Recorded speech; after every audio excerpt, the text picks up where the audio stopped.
beginnings on the cusp. Not too old to adjust. Old dog, new tricks. Remember, I was just a pup. Something dirty in my cup. Clean soul, good karma is a must. What is up, YouTube? Alrighty, guys. So, another fun pull session today. Doing some upper back work, some back work in general. What's really been happening? Finished exams, so I've got a lot more time for content, coaching, training. We're gonna be getting some more of that stuff out. Got a lot more of our usual behind the scenes stuff going on. So Nerds Matter Club, education content all getting pumped back out. Take care of that for the next 6 months. Everything's really moving well. Did an update on one of our previous vlogs with where Chris's head's at. So he's really happy with the last a few kilos of growth. Sitting about 101 on average now, up from 94 where I pulled out of comp in March. So relatively 7-8 kilos, give or take, today. And it's, in my opinion, all been pretty quality tissue that's been put on. So in the last 2 weeks, we're about 1.5 to 2 kilos up, and Chrissy's pretty satisfied that next to none of it's fat. So the body looks relatively in the same condition, if not improved, to be honest. So everything's moving well in that regard. Food's going in, hunger is still crazy high. Training's going in, recovery feels great. Body composition's responding, and yeah, this is easily the best and leanest I've ever looked over the 100 kilo mark. So for what's left of our growth phase, I think everything's moving in the right direction. So 105, something like that's probably what we can expect to be like the pull-up point. Not really sure.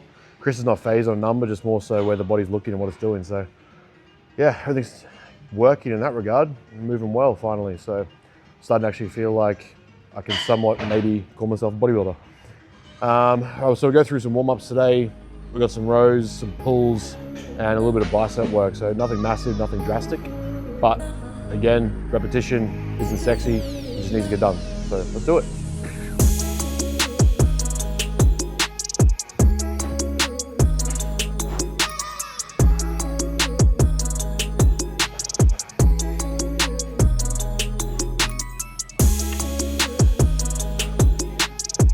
All right, so my shoulder warm-up's like, I don't get super specific. There's argument for specificity at the same time, it's just kind of get under it and get moving. Shoulder work for me is just kind of getting some rotation in, getting blood flow through my shoulders.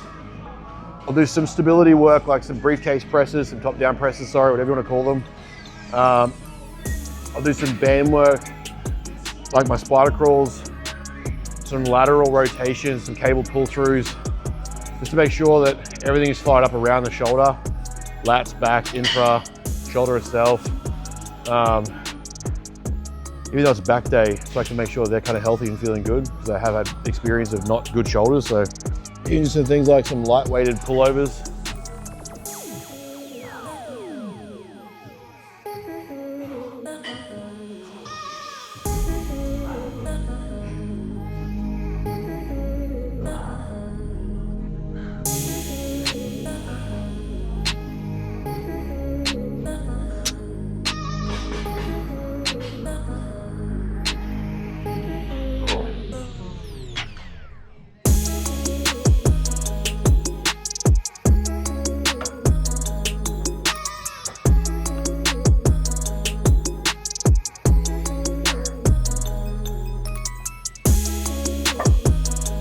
Really intense exercise where you take your weight off the machine you just used and you put it back. Crazy stuff, I know. All right, so one of the big differences that Chrissy's making in my training, looking at my age, longevity of career, you know, I might still do this until I'm 50. Even at 33, things are deteriorating a little bit given, you know, previous injuries, previous niggles. So a way in which we're kind of taking load off the joints in the body is standardizing cadence and rep speed even more.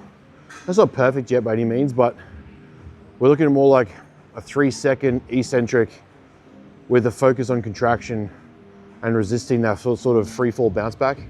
When it's under loads, like especially to do with hips, like your leg presses, your hack squats, pendulum squats, protecting joints like that for me is a big thing, especially as I work with Dill over in America, trying to correct abduction, adduction of the hip, the way my knees kind of want to naturally turn out at the moment with how tight my hips are.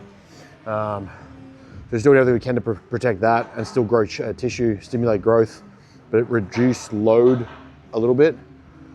So if you notice in content lately, my training, whether it be the vlogs or Instagram, we're just controlling speed of repetition just that little bit more to make sure that we're really emphasizing control of stretch as opposed to just letting weight bounce. Not that I was doing that drastically beforehand, but even just slight adjustments there make massive difference. You know, if you take 2 seconds to do a rep and you add a whole extra second, think of the percentage growth or the percentage increase in demand you're placing through that control of the eccentric range.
Overrated, underrated health food trends.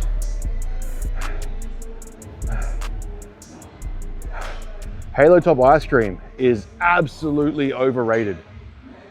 I cannot stand Halo Top. Even when it first came out and it was the whole bee's knees of having like guilt-free ice cream, and it was the most amazing thing ever. It tasted like you were just drinking frozen water, but it gave you liquid bloody diarrhea. There is no, especially now that creamies exist and you can basically find a recipe for any kind of creamy, which is just protein and almond milk and a little bit of water, maybe some sweeteners or some mix-ins.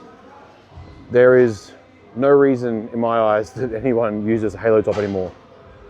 The sugar alcohols used, the dose of sugar alcohols used, the insoluble fiber, the calories, yeah, the calories are a great consideration, but yeah, it's for what it was brought out to be, the rage around it when it came out, honestly, it's completely overrated and overhyped in my opinion.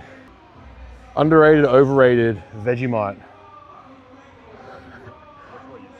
This might be the most un-Australian thing that I've ever said, but I cannot stomach Vegemite.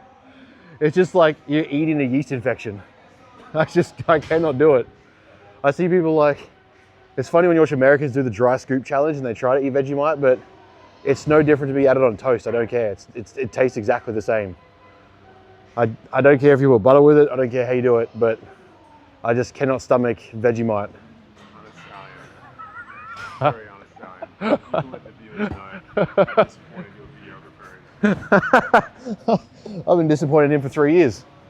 That's irrelevant. His opinions will matter to me when he checks in.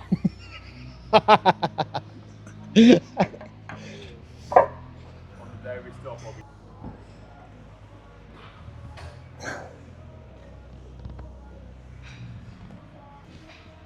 All right, so Kelso shrug, we're not looking for full retraction. We're not looking for elbow drive. We're actually keeping the elbows out of it. It's more like a mid-back retraction movement.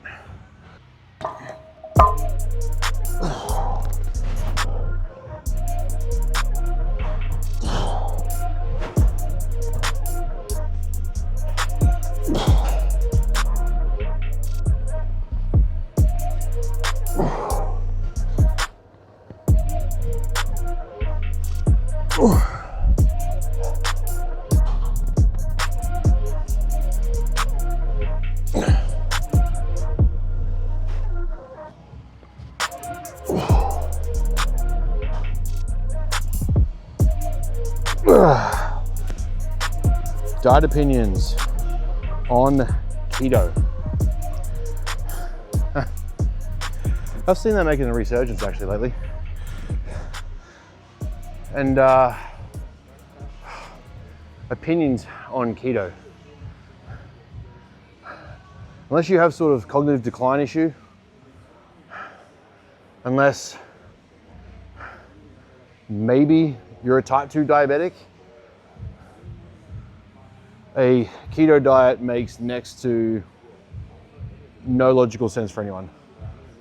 Glycogen is the primary fuel source of the body, primary fuel source of the brain. Yes, the brain runs on fats, triglycerides, whatever you want to call it, dietary fats, does help, but glycogen is the primary fuel source of the body.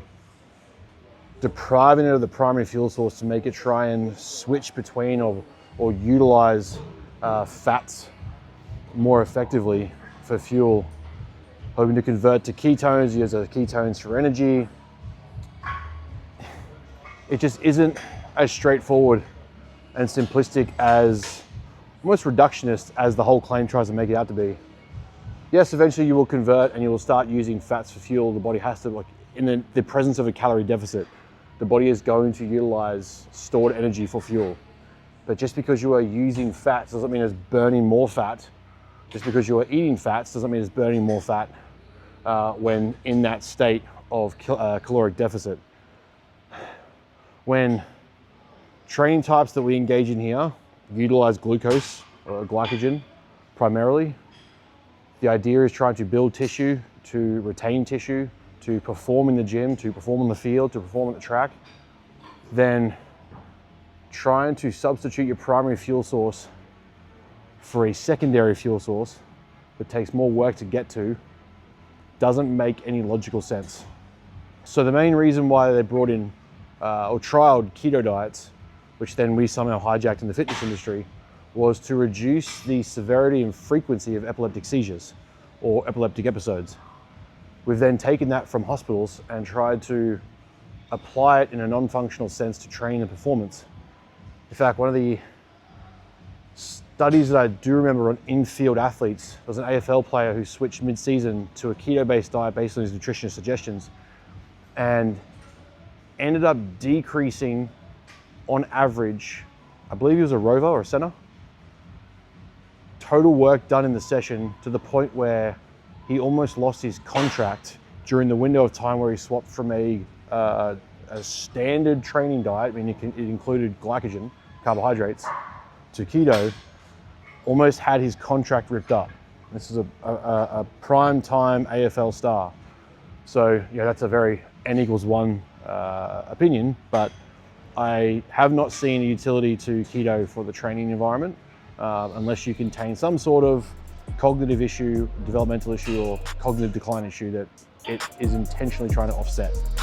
But keto from a training perspective, overrated.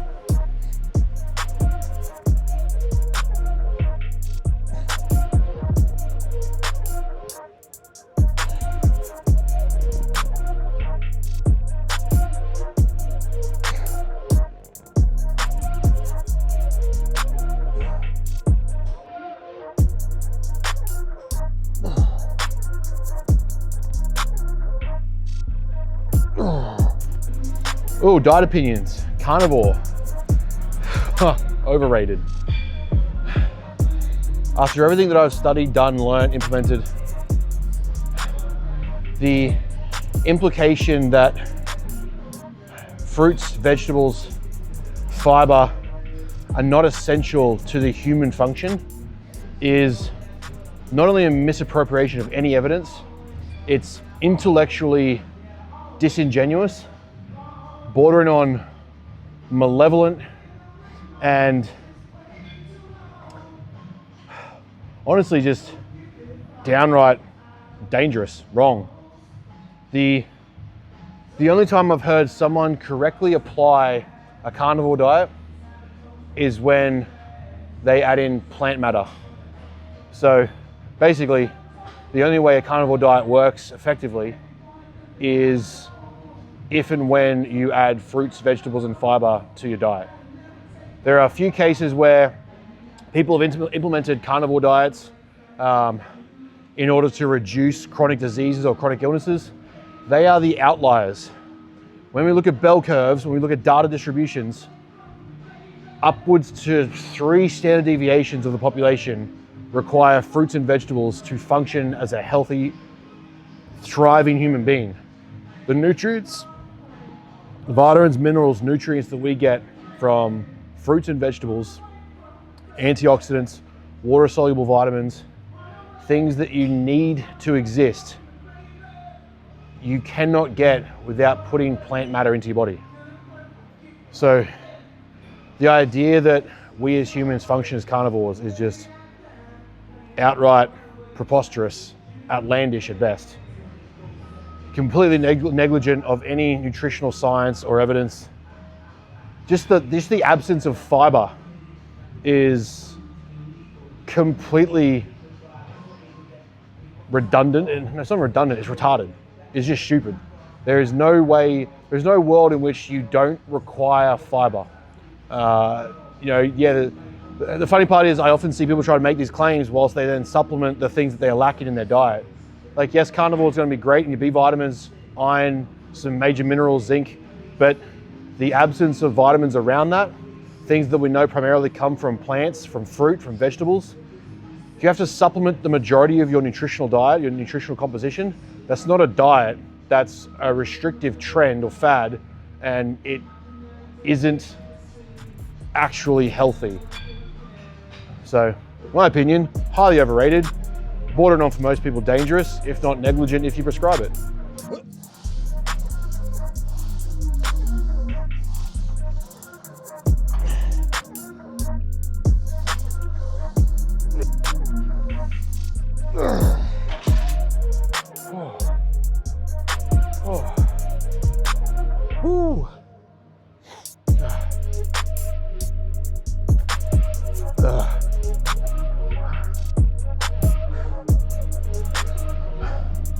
Another overrated, underrated. Avocado on toast, the millennial breakfast. Probably the most overrated white girl thing that I've ever seen, costing more than $10. If you make it at home, good for you. A way to make it better is add another 20 grams of protein to it, and you might have a complete meal. But I'm not going to a cafe to spend $15, $20 on a piece of sourdough and 50 grams of avocado, which I know if I go to Coles or Woolworths is going to cost me 50 cents worth and maybe $2, $4 for a full loaf of bread. It is probably one of the dumbest breakfast choices that I've seen. I don't know where it came from as being a good idea, but smashed avo with some pepper on a piece of sourdough is not a sufficient breakfast. It's also like, don't complain to me about the cost of living when you can afford to buy sourdough every weekend with a bit of avocado and it costs you $25. You buy a $10 coffee and you're buying pastries and croissants every week at work or on the way to work. I know that every single person here is going to come on and say, I should be able to buy some avocado on toast, and it shouldn't be an issue as to why I can't get in the housing market or I can't get a loan. But you look at your micro decisions every single week, you can justify to me buying avocado on toast. I want to know what job do you have, because I also want to waste money.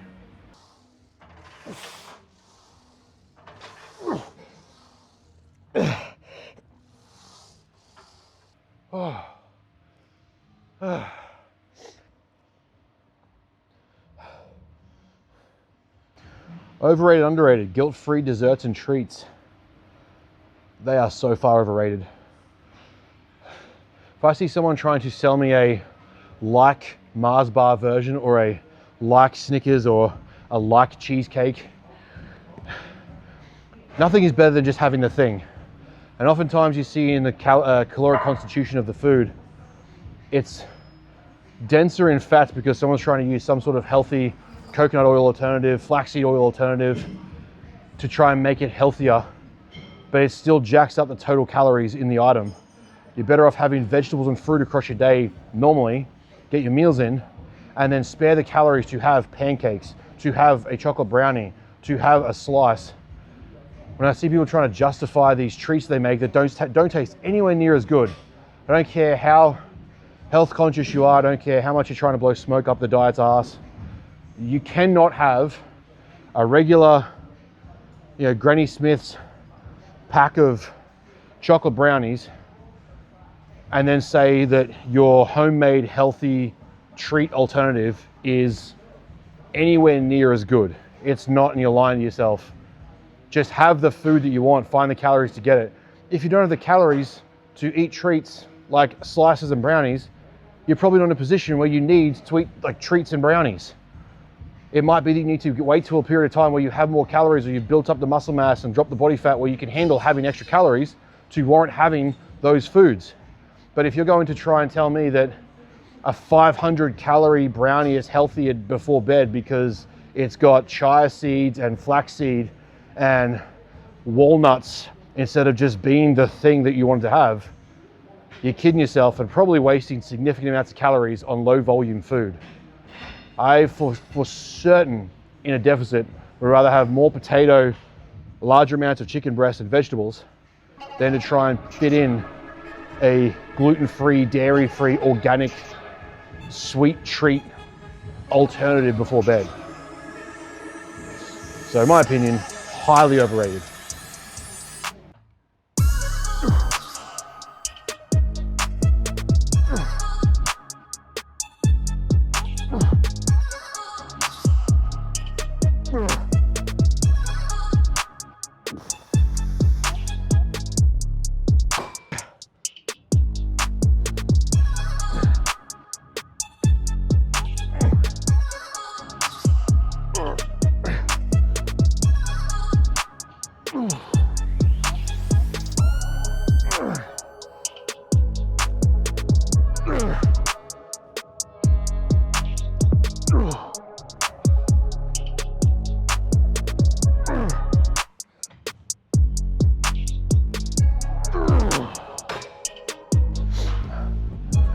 Opinion on calorie and carb cycling. Look, I think it's sexy enough that it sounds great in theory, but for the most part, for most people, calorie cycling, the degree of, so I guess we're defining calorie cycling as allocating specific days of the week to specific targets of calories with the intention of fueling for training, for non-training days, for rest days, etc. So you usually have a structured high, medium, and low days across your week, usually constituting higher or lower degrees of carbohydrates as your main fuel source, as the increase or the decrease in total calories. Now, the arguments that I've seen trying to rationalize things like on your low days, you don't need as much energy, so using non-training days for low calorie intake or low carb intake. And then on your high days, obviously your high days you need to train and perform. So then increasing carbohydrates for greater fuel or greater fuel availability for the days that you train. And then rest days, or like days away from doing any activity, you have nothing. So it's like you're trying to rationalize balancing the deficit across the week to ensure there's fuel for training and then sufficient deficit on days, I guess, for less intense training or days off. But to me, if we're looking at fuel sources, if we're looking at training, glycogen replenishment for the average person is more available 12 to 24 hours after consumption and replenishment. So using low days before your major muscle group sessions doesn't really make sense if you're trying to fuel for adequate training. If you train in the mornings, having a low day before you train, not having sufficient time to fuel before you train with enough carbohydrates is going to decrease training performance and availability of fuel, which is going to hinder your ability to progress.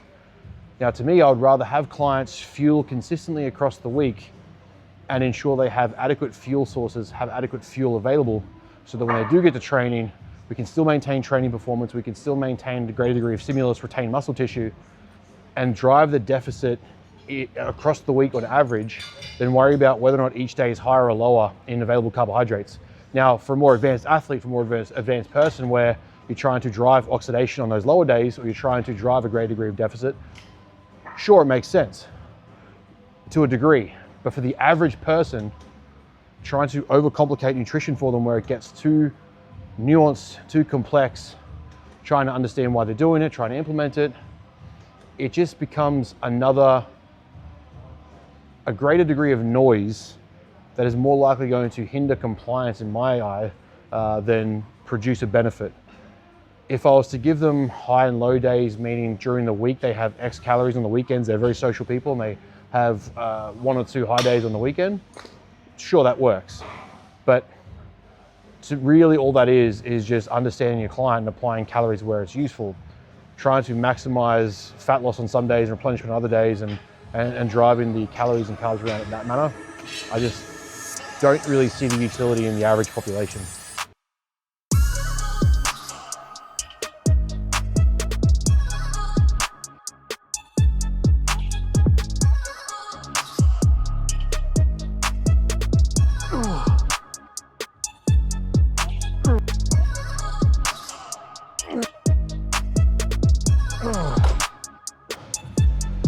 All right, what advice would you give to beginners using TRT?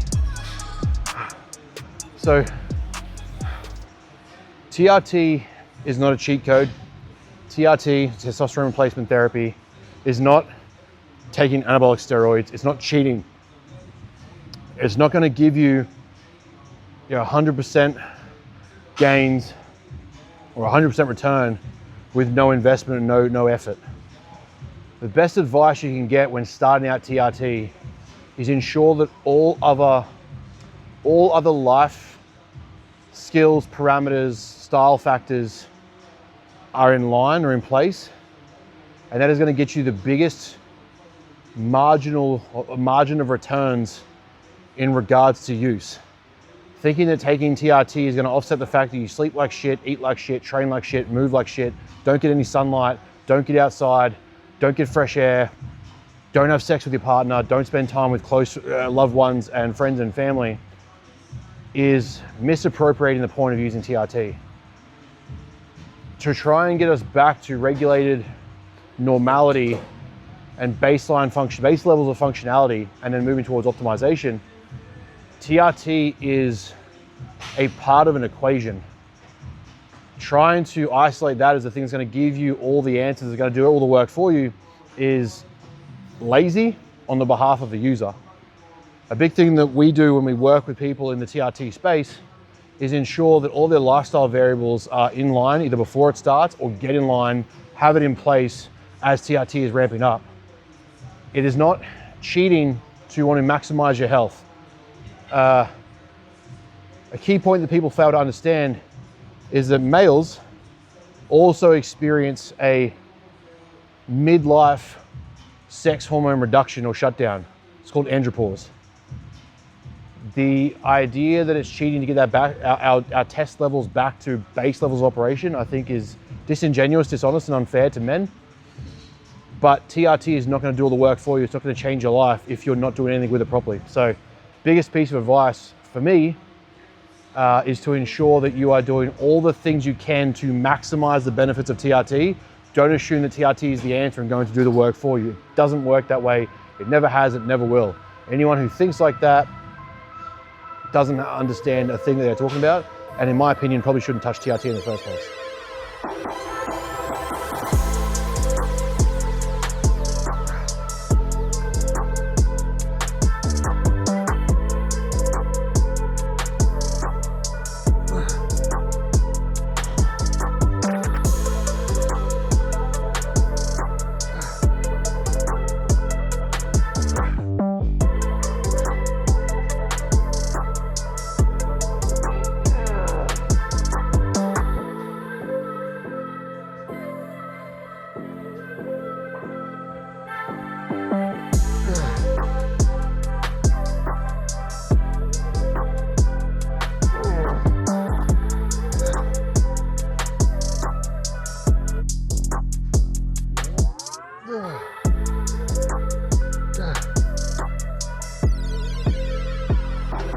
Okay, so really easy tip with machines like this, trying to use your shoulders.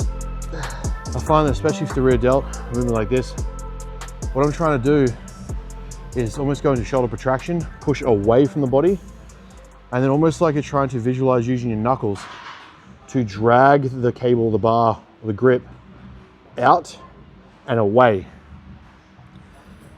I find that that position really enables to get that shoulder protraction, that range, maximum stretch on the rear delt, and then isolating the rear delt in that, extraction's the wrong word, in that rotation. It's going to get more of the rear delt for me. I can stabilize a bit and resist the eccentric, as we spoke about at the start of the video, and really place a greater degree or greater emphasis on the stretch position at the end here for the shoulder. So that's fine. When doing the rear delt, really works for lateral heads as well.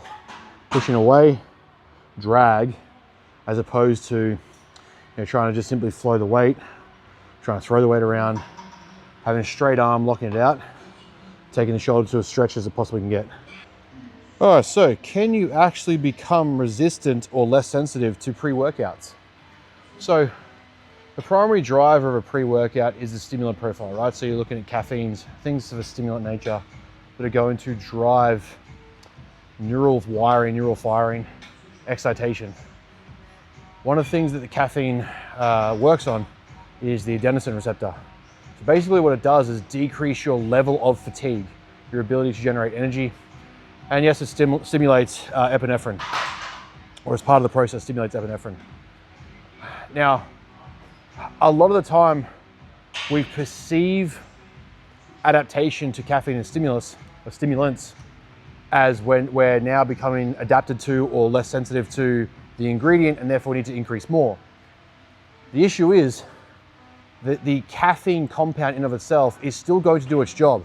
You're still getting the benefits or the biochemical effects that come from using caffeine.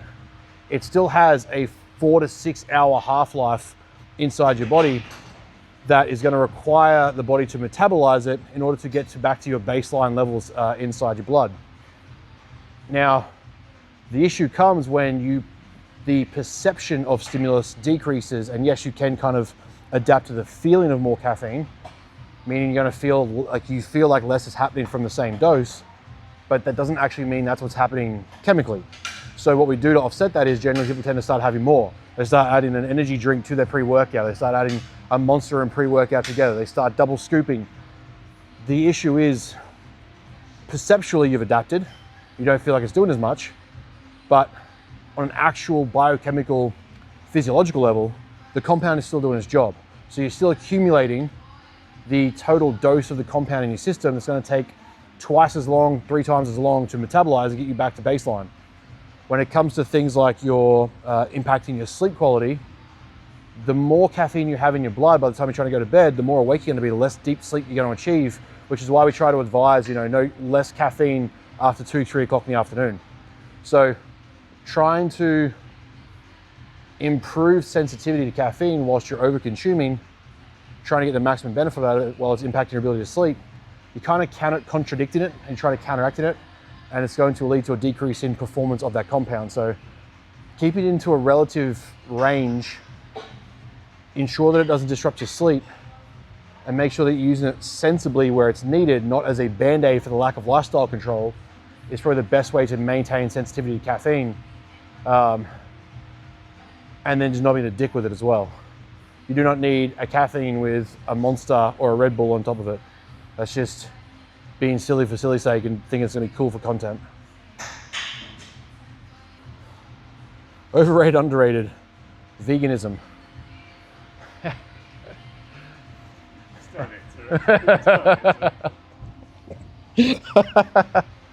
Look,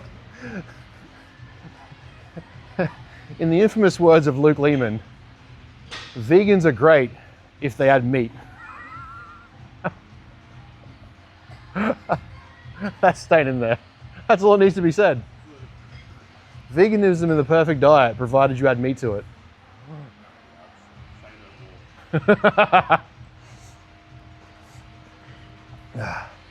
Any diet that requires drastic supplementation to offset the absence of the primary nutrients that your body needs to survive is a fad, restrictive diet, not a diet that is actually sustainable and health promoting.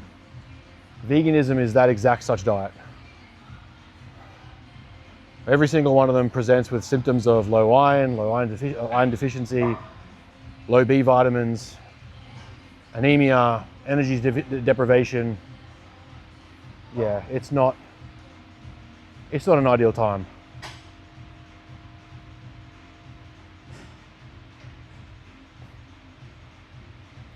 And realistically, the ethical moral argument of veganism is, at what level of animal do you define death as acceptable? Ask any farmer and I guarantee you they've killed plenty of snakes, rodents, rats, pests in order to produce the soybeans that you use for your tofu. Just saying.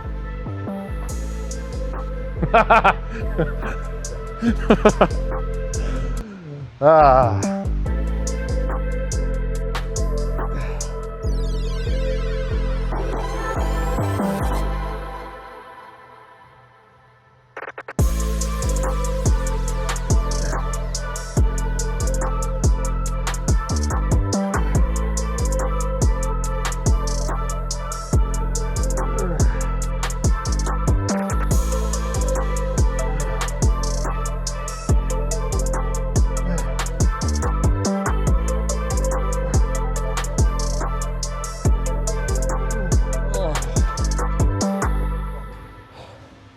Is there a diet type that you recommend?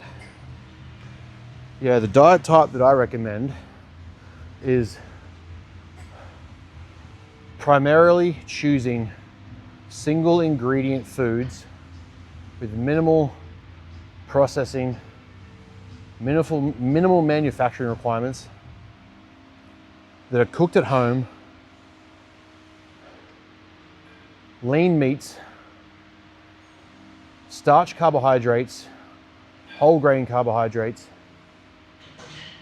a mixture of fiber types containing fruits and vegetables, and something that you can stick to in a frequency of consumption 80 to 90% of the time with minimal restrictions or problems, and then include foods that you enjoy at a discretionary level that doesn't become the primary intake of your energy, and it's still something you can enjoy and not become sensitized to, meaning you have donuts so often that the donuts stop tasting good. One of my favorite quotes from Jocko is that discipline equals freedom. Eventually what happens when you learn to eat this way is the disciplinary actions, by sticking to this structure, by learning about this way of eating, which is very, very normal, by the way, allows you to make better choices and choose the things you like, eat them in a limited frequency that is going to enhance palatability, enhance enjoyment, enhance the reward sense, but not to the degree where you become dependent on it, where you become reliant on it, where you become overly consumed by it. And you're going to learn to maximize the benefits of nutrition. You're going to be able to enjoy food, and you're going to be able to still strive towards your eating goals. It's where I despise the idea that discipline is some sort of toxic word and that listening to your feelings is going to tell you what to eat. It doesn't.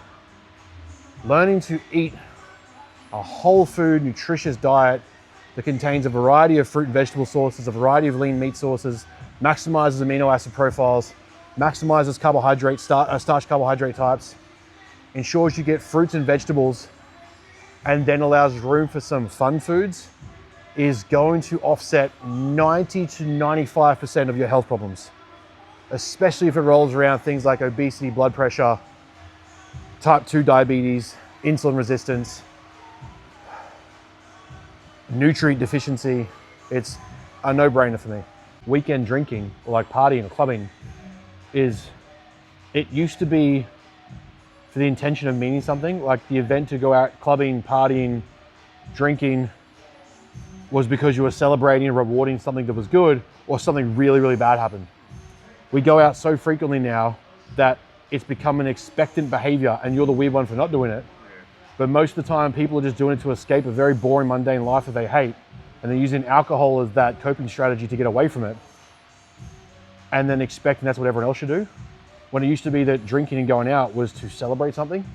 And now it's just like, it's such a normal practice that getting drunk every weekend is just being drunk Friday to Sunday night is a norm, and you're an outlier if you don't do it. Tell that to people, and all of a sudden I'm an elitist and a fucking tool and all that shit. But deep down, they all know I'm fucking right. What are you celebrating? You didn't do anything to improve your week, you didn't do anything to improve your life. You woke up Monday hungover, you repeated that until Friday, then got drunk again.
Beneficial or not, the glute kickback.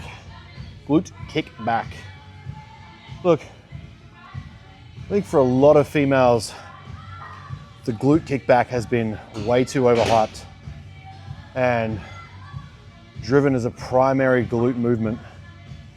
Yes, it's in the name, it's a glute movement, obviously, but meaning it's the movement they load and focus on and push volume in. Instead of looking at other bigger bang for buck exercises. For a lot of my girls, primarily when they're trying to build a glute, look at hip hinging, 45-degree angles, RDL movements, hip thrusts, things that, even things like certain squat patterns. We're going to look at how we can leverage the glute, drive load through the muscles itself, and then turn to something like a glute kickback as an accessory. But I've seen girls push 5 to 10 sets in glute kickbacks with, 12, 15, 20 reps at a time. It's like, how much of that set is actually effective? How close is the proximity to failure are you taking that set? And at what point are you actually leveraging the glute and external rotation of the hip to get the best contraction of the glute versus you just kicking your leg back and forward? So to me, it's got its place in a well-designed program where glute emphasis is needed and we need to drive volume. At a certain point, more and more compound exercises will become taxing and fatiguing if you train hard enough. So it's no different to when I emphasize a quad pattern or quad focus in a program. I'll usually use something like a hack squat, a pendulum squat, a back squat, a Bulgarian, a leg press, and then you turn to things like single leg work. You might turn to leg extensions to drive the remaining volume. It's the same premise. Unfortunately, we see glute kickbacks become a primary driver of volume, and we're spending hours in the gym trying to get our total set capacity in, when reality is I could probably do 2 or 3 other exercises, achieve greater stimulus, and get out. So yeah, it has its merit. I think it's way too overhyped for the reason why a lot of girls use it, especially. Guys could probably stand to include a little bit more of it, but again, I'm rather bigger bang for buck exercises first and then see if we need it. Not to make a lot of you girls jealous, but I only do 1 set of hip thrusts a week.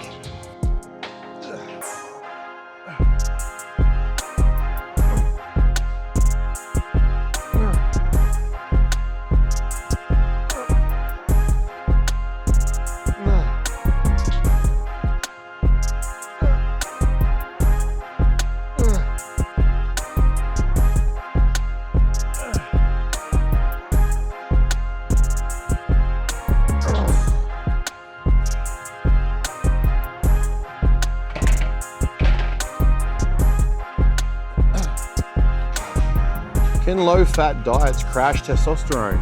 Yes, they can. Fats, dietary fats, lipids, are a primary constituent, almost a precursor to the synthesis and production of sex hormones. So the body utilizes cholesterol to produce, synthesize, create our sex hormone profiles and help balance and regulate them. So an absence of dietary fats or a low-fat diet, when not offset by something like an exogenous hormone, e.g. Testosterone, you are going to have a drastic reduction in your ability to produce your sex hormones. You're going to reduce the body's ability to produce them. You're going to disrupt or dysregulate the levels of sex hormones in your body, meaning progesterone, estrogen, and testosterone. As a precursor, dietary fats, especially good or healthy dietary fats, so poly and monounsaturated fats, are essential to your sex hormone axis. The pathways that work to constitute them, it's not a, which is interesting when we saw the anti-fat fad that came through the late 1980s, where dietary fats were the worst thing in the world, and then it became a primary focus to include sugars. Ironically, if I remember correctly, those studies were funded by companies like Coke. And then we saw the anti-fat rhetoric that came through the late 80s to 90s. Then it became the anti-sugar rhetoric, and obviously just follows the usual patterns of trends. But yeah, for the most part, low dietary fat diets are definitely going to impact your ability to produce sex hormones and testosterone. So chronic dieting, chronic deficits, low intake of calories, low intake of dietary fats are all going to reduce the body's ability to produce testosterone, to produce sex hormones. It's going to have a lot of downstream effects, plus the other cascade of benefits that comes from a sufficient level of dietary fats. The best advice, realistically, does not get too nuanced with it, is aim for 0.6 to 1.2 grams per kilogram of body weight. Use that as your metric for dietary fat intake and make the calories up out of that.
She didn't do that on purpose. She actually has like a tilt and a retardation where she walks on the side.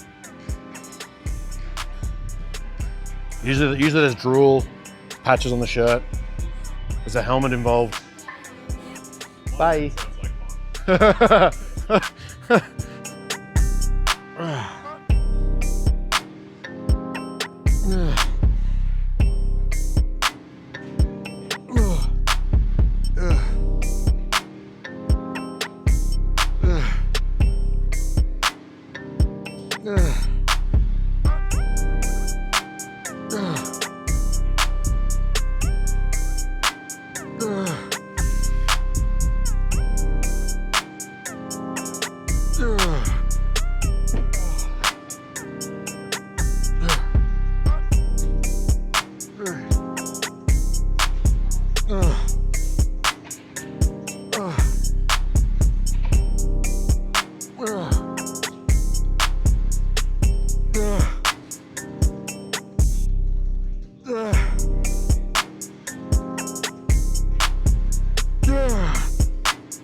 All right, guys, so pull day done.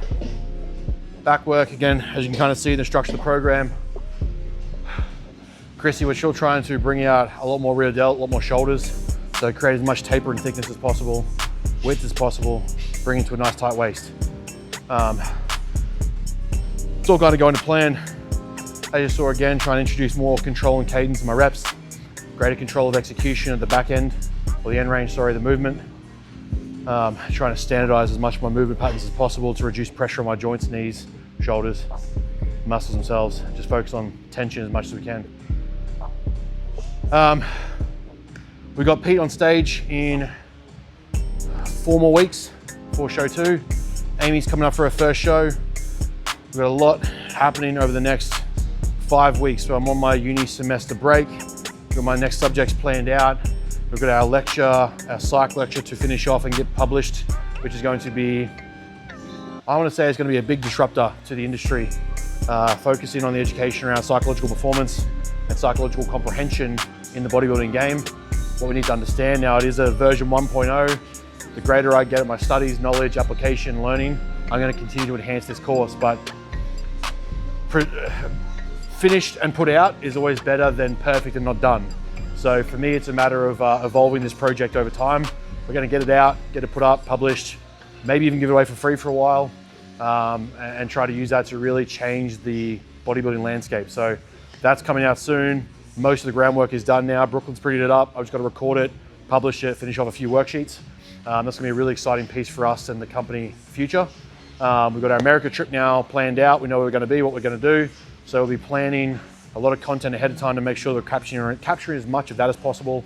Again, a big thing for us is we're going to be able to look back in 10, 20 years time and show you exactly how we built the business and where we got it to, and the things that we did to get there. So that includes relationships, network, how far we travel to try and grow the business and the people we try and connect with, and what that's led to. So all that is going to be coming up in the next 2 to 3 months. So we've got a big quarter ahead coming into Q3 for the year. Let's get it done.